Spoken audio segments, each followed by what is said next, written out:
Hi guys, samahan niyo ko i-unbox itong pinadala ng Natural PH kasi sobrang importante talaga nito dahil sa dami ng molds, ipapakita ko sa inyo yung mga molds dito sa kwarto namin na talaga namang nagiging reason bakit kami nagkakasakit mag-asawa.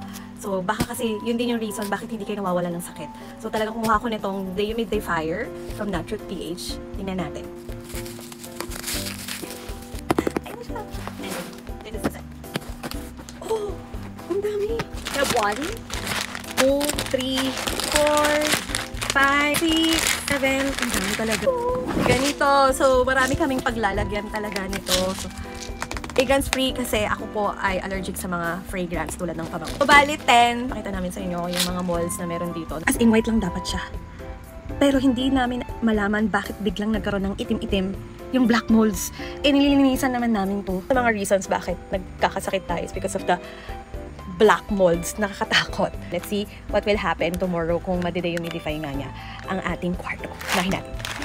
That's it. Sinabit na nga namin siya, no? Tinabi namin siya sa malapit sa bintana and also, eto, ilalagay naman natin siya dito sa aming closet. Okay, kinilabutan ako kasi it's just overnight. As in, natulog lang kami. Ilang oras lang. Pero ganito na yung naiipon niya. Grabe pala yung pagiging moist nitong kwarto namin. Kaya pala hindi talaga ako nawawala ng hika. Ang galing na, True. Thank you so much for this product. Sobrang amazing. Ito naman, sa loob, wala pa. So, antay tayo ng ilang araw. Update ko ulit kayo sa next video. Thank you, Naturus.